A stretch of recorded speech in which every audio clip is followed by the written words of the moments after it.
diberkahi Allah, disayang Allah, disyafaati Rasulullah, dirindukan Rasulullah Sayyiduna Muhammad sallallahu alaihi wasallam. Semoga semua yang hadir di tempat ini Allah Subhanahu wa taala hidupkan kita dalam keadaan penuh berkah, dimatikan dalam husnul khatimah. Di akhirat Allah masukkan kita ke dalam surganya. Di belakang rombongan baginda Nabi besar Muhammad sallallahu alaihi wasallam insyaallah.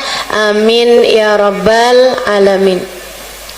Saudariku sekalian yang saya muliakan, tema kita dalam pengajian akbar sekaligus maulid, gitu ya, syafaat Nabi besar Muhammad sallallahu alaihi wasallam, harapan terindah di tengah umat yang mencintainya.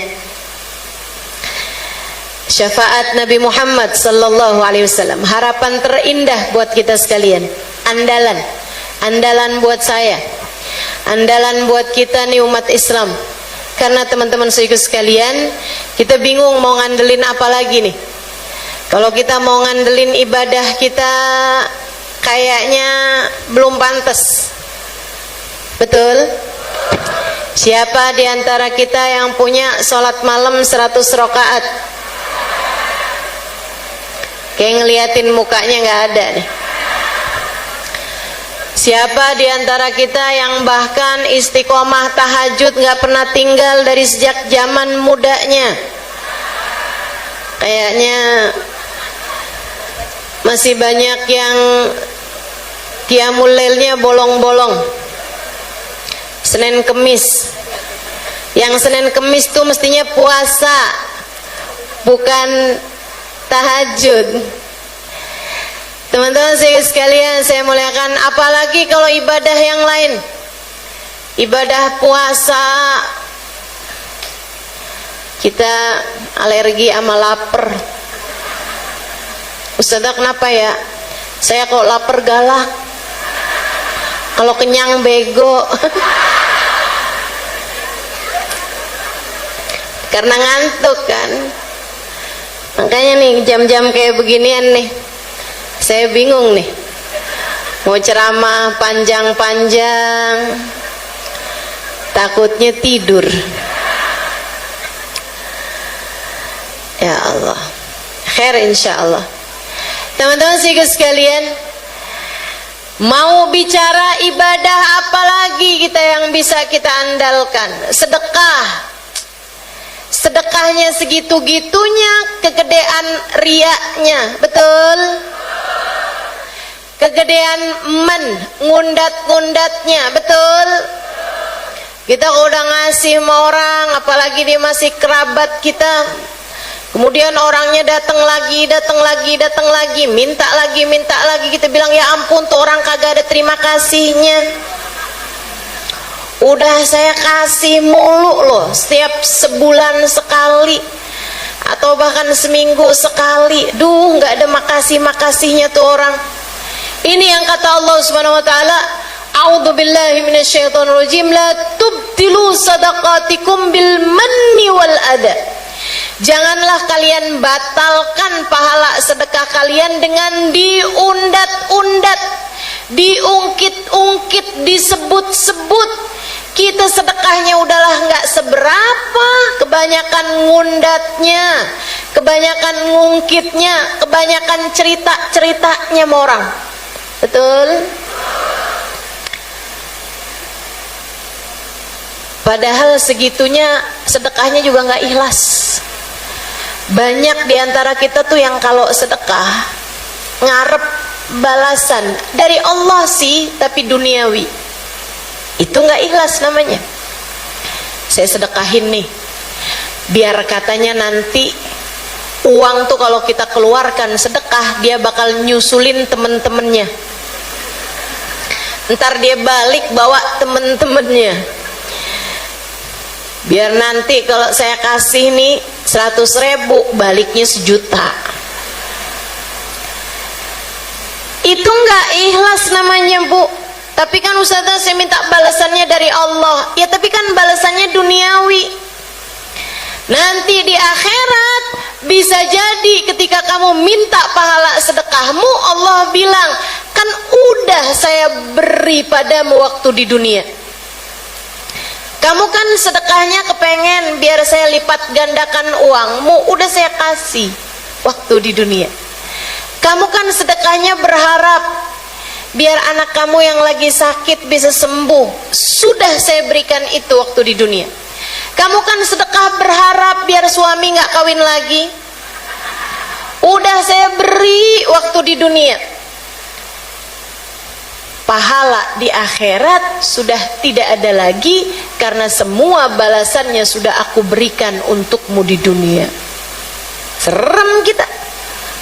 Sering saya sampaikan, kalau semua ibadahmu kamu tujuannya, niatnya adalah untuk mencari dunia, maka bekal yang mana yang akan kamu bawa menuju akhiratmu? Bekalan yang mana nih yang bisa kita bawa menuju akhirat kita?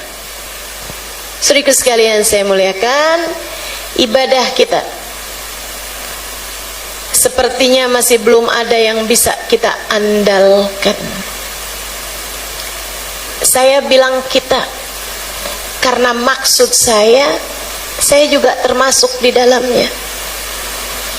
Ibadah saya masih jauh untuk layak diterima. Ibadah kita masih jauh untuk pantas diterima. Salat kita masih jauh dari khusyuk. Begitu salat berisik banget hati kita. Ingat ini, ingat itu. Ingat besok mau pergi pengajian, mau pakai baju yang mana, kerudungan yang mana. Begitu Bu. Salat subuh berantakan karena mikirin, nih sebelum saya pergi pengajian nyiapin sarapan dulu buat suami. Itu sih bener, tapi kamu pikirin dalam sholat nggak pernah bener. Kadang-kadang nyari kunci nggak nemu, giliran sholat inget di mana naroknya. Betul begitu? Mana yang suka begitu? Ngaku kita semua. Masya Allah, Masya Allah. Guru saya Sayyidil Habib Zain bin Smith, beliau mengatakan, salatuna tahtaj ila istighfar. Salat kita ini daripada pantas diberi pahala, lebih banyak pantas dikasih ampunan.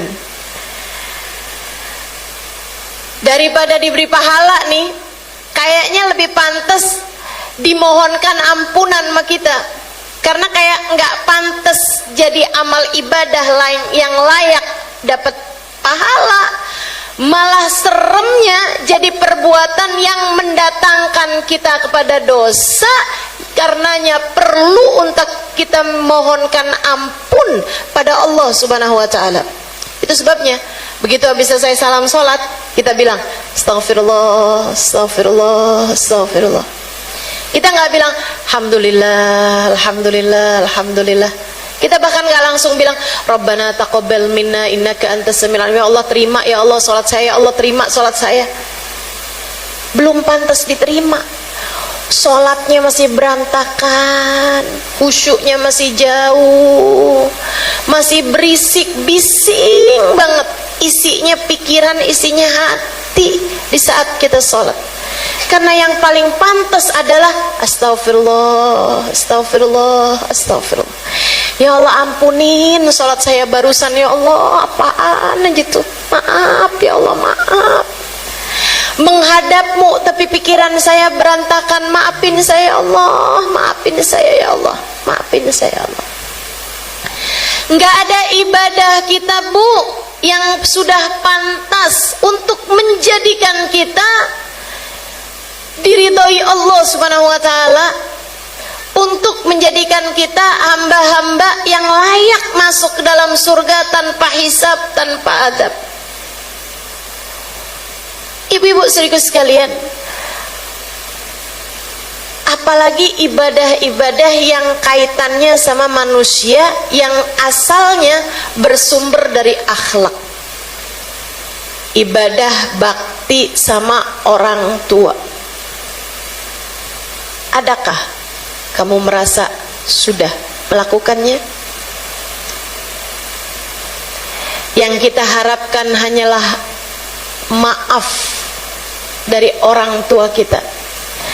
Mereka memberi maaf kepada orang tua kita atas segala kekurangan, atas segala kesalahan, atas segala bahkan mungkin kedurhakaan yang selama ini kita kerjakan. Berapa banyak kita saat orang tua kita ada di atas muka bumi ini, dipanggil nggak nyaut padahal denger. Berapa banyak di antara kita yang kalau orang tuanya minta kepada kita sesuatu, kita melakukannya tapi dengan perasaan berat. Kita melakukannya dengan perasaan kayak nggak kepengen sebenarnya, atau bahkan kita tidak melakukan apa yang diinginkan oleh orang tua kita, meskipun sebenarnya kita mampu untuk melakukannya. Padahal terang-terangan Nabi Muhammad mengatakan al-jannatu tahta aqdamil ummahat. Surga berada di bawah telapak kaki ibu. Padahal terang-terangan Nabi Muhammad mengatakannya, anta wa maluka milkun li abi. Kamu dan seluruh hartamu adalah milik ayahmu. Padahal Allah Subhanahu wa taala dengan jelas-jelasan mengatakan, wa'budullah, a'udzu billahi minasyaitonir rajim, wa'budullah wa la tusyriku billahi syai'a wa bil walidaini ihsana. Sembah Allah, jangan sekutukan dengan sesuatu, dan kepada orang tuamu berbuat baiklah. Wahfidh lahuma janahat dhulli minar rahmah. Kata Allah, landaikanlah, bentangkanlah sayap-sayap kerendahan hati kepada kedua orang tuamu. Wala taqul lahuma uffin, jangan berkata kepada orang tuamu. Mama nih ntar. Ibu iya. Sama bapak kita iya pak. Berapa banyak di antara kita yang melakukan hal tersebut, padahal Allah jelas-jelasan memerintahkannya kepada kita. Wala taqul lahuma uffin, kata Allah. Wala tanharhuma, jangan bentak mereka, jangan hardik mereka, jangan berkata keras kepada keduanya atau salah satunya. Wa qul lahuma qaulan karima, ucapkan kepada orang tuamu kalimat-kalimat yang dermawan, kalimat-kalimat yang indah, kalimat-kalimat yang baik. Emang ada ustazah kalimat yang dermawan? Ada. Jadi sekalian, kamu sebagai orang tua lebih senengan mana ketika anakmu bilang, mama yang sehat ya ma, panjang umur ya ma, saya sayang sama mama, saya sayang sama mama. Apapun yang mama inginkan, apapun yang mama harapkan dari saya, mama bilang aja ma, saya akan dengan senang hati mengerjakan. Yang penting mama sehat, yang penting mama senang. Saya sayang sama mama. Bu, nih ibu yang pada punya anak, diomongin kayak begitu sama anakmu, sama dikasih uang 100.000, senengan mana? Diomongin. Kamu omongin kalimat tersebut sama dikasih uang sama anakmu 1 juta, senengan mana? Ayo.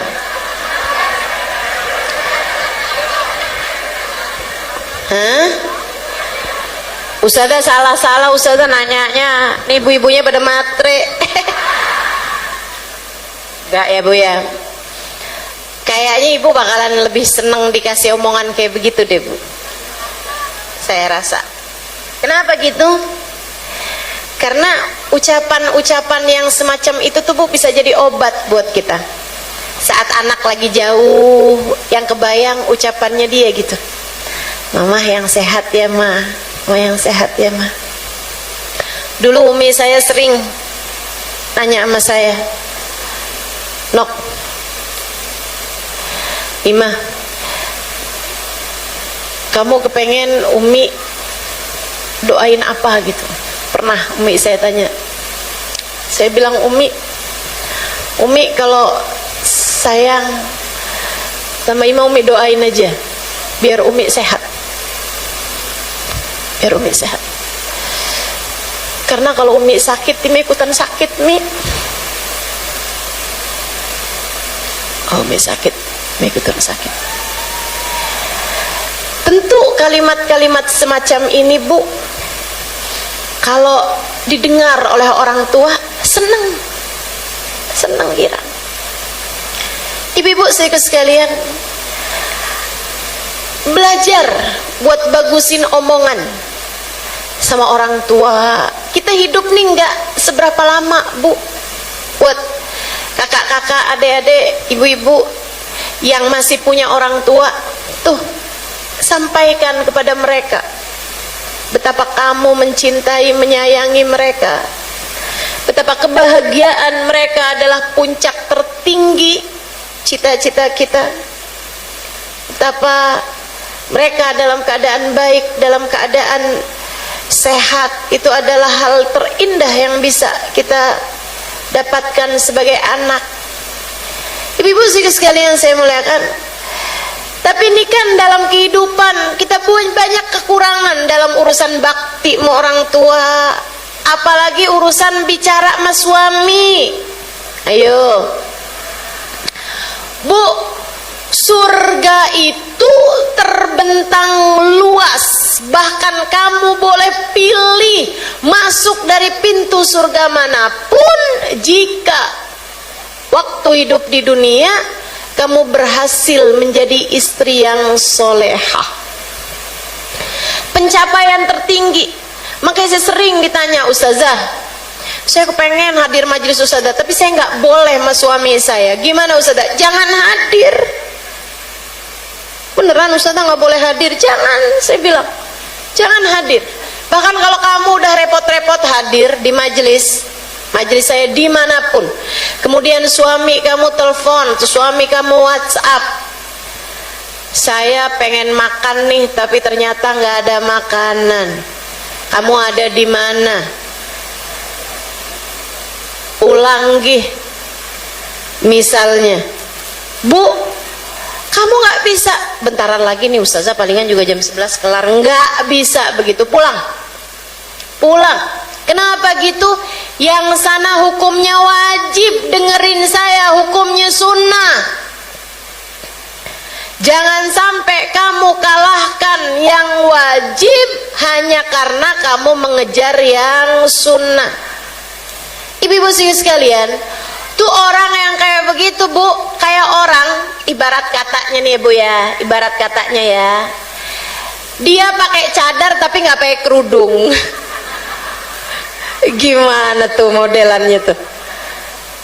Mukanya dicadarin tapi kerudungan kagak. Lah yang wajib kan kerudungan, Ibu ya. Jadi jangan begitu. Jangan sampai ada di sini yang hadir istri yang nggak dapat izin dari suami. Dijaga omonganmu, Bu, dijaga omonganmu. Tapi sepertinya mahma Saina, kayak apapun kita berusaha, kayak saya ngelihat diri saya sih Bu sih, usaha kayak gimana pun buat jadi istri yang solehah beneran gitu, kayak masih rada jauh. Kenapa gitu?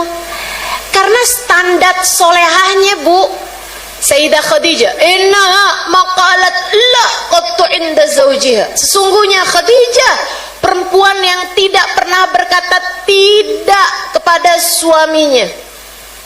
Bu, Ibu terakhir bilang enggak kapan?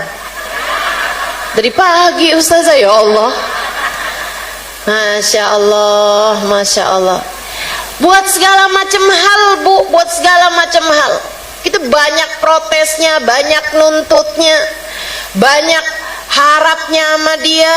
Banyak juga yang bahkan sekedar senyuman tergantung sama transferan. Ya Allah, ya Allah.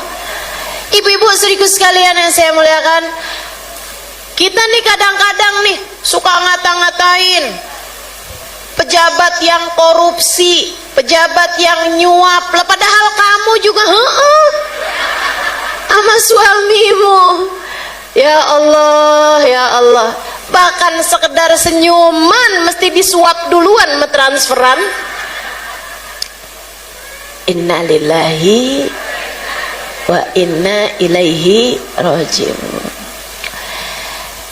Kayaknya kalau kamu ngandelin saya bakalan bisa selamat nih di akhirat karena saya adalah istri yang solehah.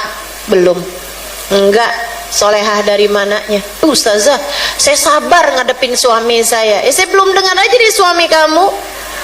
Dia juga bisa jadi ngomong yang sama. Saya lebih sabar lagi Ustazah ngadepin istri saya. Kalau bicara berkorban Bu, kamu ngerasa kamu yang paling berkorban. Bisa jadi selama ini suamimu yang lebih merasa berkorban lagi. Udahlah, kayaknya gak bisa tuh kita andalkan. Kita akan tetap berusaha. Kita tentu terus berusaha. Berusaha benerin sholat kita, berusaha bagusin sedekah kita, berusaha bagusin puasa kita berusaha buat jadi anak yang bakti sama orang tua, jadi istri yang solehah buat suami, jadi saudara yang baik buat saudara kita, jadi ibu yang solehah dalam mendidik anak-anak kita. Tapi berharap itu semua membawa kita ke dalam surga sepertinya belum pantas untuk orang yang masih jatuh bangun dalam ibadah kepada Allah Subhanahu wa taala. Untuk orang yang masih naik turun iman kita dan taat kita kepada Allah Subhanahu wa taala, kita masih belum layak untuk surga. Untuk jadi hamba yang selamat di zaman yang seperti sekarang ini Bu, mau selamat nggak gampang. Karena kemaksiatan di tangan. Orang dulu kalau mau berbuat maksiat Bu, masih harus jauh. Mau nonton tayangan-tayangan yang nggak bagus, masih harus pergi ke gedung bioskop atau layar tancap. Ya Bu ya. Sekarang di kamar sendiri masih bisa melakukannya. Gak ada siapa-siapa, di tangan semua dosa bisa kamu kerjakan. Betul, betul.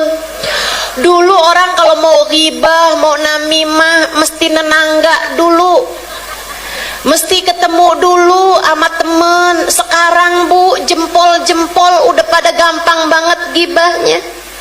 Mau ngatain orang, mau fitnah orang, mau segala macem tuh di grup, di WhatsApp grup. Coba baca WhatsApp grup kamu tuh, isinya banyak sekali ghibahan, banyak sekali fitnahan. Inna lillahi wa inna ilaihi rajiun. Na'udzubillah min dzalik. Belum lagi dosa-dosa yang kita kerjakan ini. Adakah kiranya pantas bagi kita untuk menjadi hamba yang selamat di dunia dan selamat kelak di hari akhirat nanti? Terus apa nih andalan kita? Ustazah, tapi kan ilmu saya banyak Ustazah. Ilmu aja nggak pakai diamalin, nggak banyak hasilnya Bu. Gak banyak hasil. Tarat alayyal ibarat wa faniyat alayyal isyarat fala yanfa'una illa rukai'at raka'naha fi jawfil lail. Katanya Sayyidina Junaid alaihi ridwanallah, seorang ulama terkemuka, muridnya banyak. Beliau adalah tokoh sufi yang sangat terkenal. Ibu-ibu saudaraku sekalian, guru besar pada zamannya, Sayyidus Sufiyah bahkan disebutnya, pemimpin para thariqah sufi. Ibadah enggak kurang-kurang, ilmu enggak kurang-kurang, hafal Al-Quran, hafal hadis Nabi kita Muhammad SAW ribuan. Beliau punya banyak murid, beliau punya banyak majelis. Sesudah beliau meninggal dunia, salah satu muridnya bertanya, bagaimana keadaanmu wahai Imam? Beliau mengatakan, alhamdulillah, Allah merahmati saya, Allah memuliakan saya. Bimadza ya Imam? Gara-gara apa itu hai Imam? Beliau mengatakan, tarat alayyal ibarat wa faniyat alayyal isyarat. Semua kajian saya hilang, semua ilmu-ilmu yang sudah saya sampaikan gak ada artinya, ternyata sia-sia semuanya karena ketidakikhlas. Belum tentu ikhlas hati saya. Ternyata yang bermanfaat buat saya adalah rokaat-rokaat kecil yang saya solati di saat tidak ada sesiapapun yang melihatnya. Kita nggak pernah tahu, nggak ada yang bisa kita andalkan. Nih saya banyak hafal hadisnya Nabi, Bu, jangan iri. Saya banyak hafal hadisnya Nabi kita Muhammad SAW. Saya belajar di 12 tahun masa hidup saya di pondok-pondok pesantren, dan sampai dengan sekarang saya nggak berhenti belajar juga. Hafal banyak saya, ratusan sekurangnya dari hadisnya Nabi kita Muhammad SAW. Saya nggak pernah ngitungnya. Tapi ibu-ibu saudaraku sekalian, saya nggak bisa ngandelin itu semuanya. Belum tentu. Kalau bilang misalnya nih, ada di antara teman-teman ibu-ibu, saya hafal 30 juz Al-Quran Ustazah. Bu, saya kasih tahu, Mustafa Kemal Ataturk yang ngerusak Turki hafal Al-Quran dari usia 10 tahun usianya. Tokoh orientalis paling terkenal, Mustafa Kemal, ngerusak Islam, yang mengatakan bahwa agama Islam udah nggak pantas lagi dikerjakan di atas muka bumi ini. Hafal Quran dari sejak usia 10 tahun. Ibu-ibu tahu yang membunuh Sayyidina Ali bin Abi Thalib, menusuknya dari belakang, itu adalah seseorang yang hafal Al-Quran 30 juz. Akan tetapi kata Nabi Muhammad, Al-Quran la yujawiz anakhiruhum, Quran nggak pernah lewat dari tenggorokannya. Udah tuh cuman di lisan doang, nggak pernah nyampe ke dalam hati. Jangankan hati, tenggorokan pun tidak. Rubba qari'il Quran wal Quranu yal'anuh, kata Nabi Muhammad. Berapa banyak orang membaca Al-Quran sementara Al-Quran melaknat dia. Ibu-ibu saudaraku sekalian yang saya muliakan, kamu gak bisa ngandelin itu.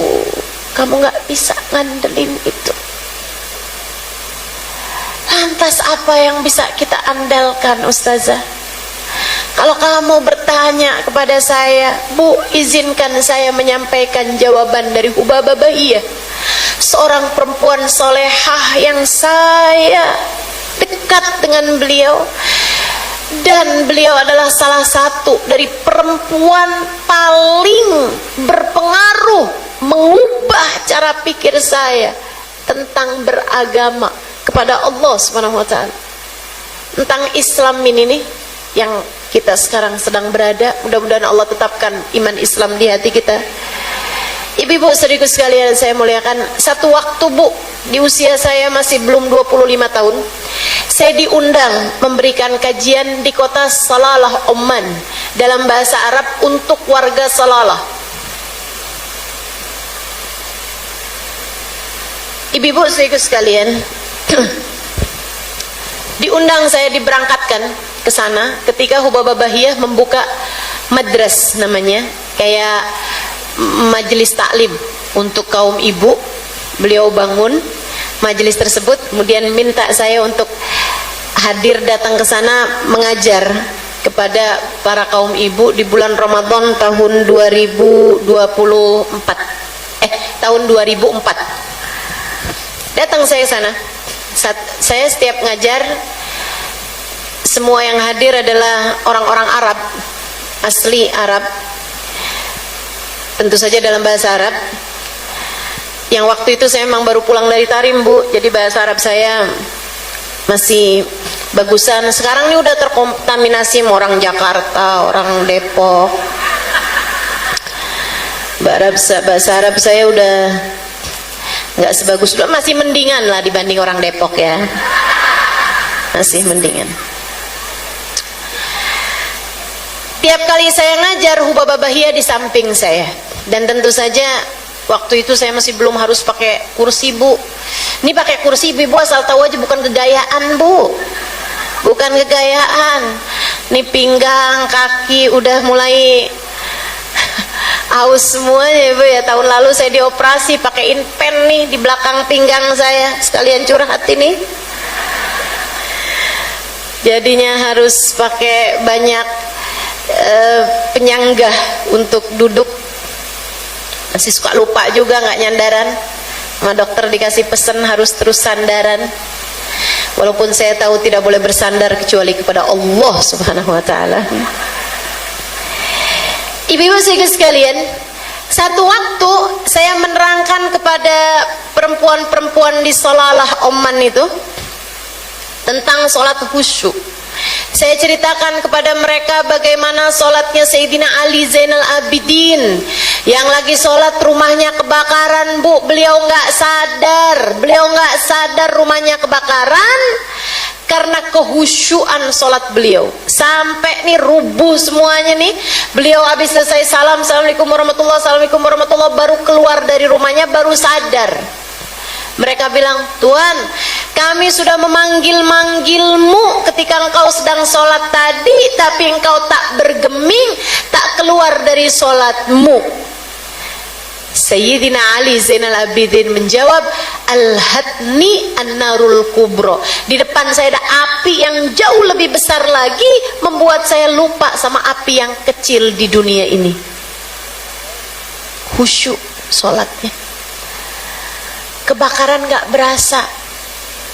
Sholat kita datang tamu, tahu semua pembicaraannya.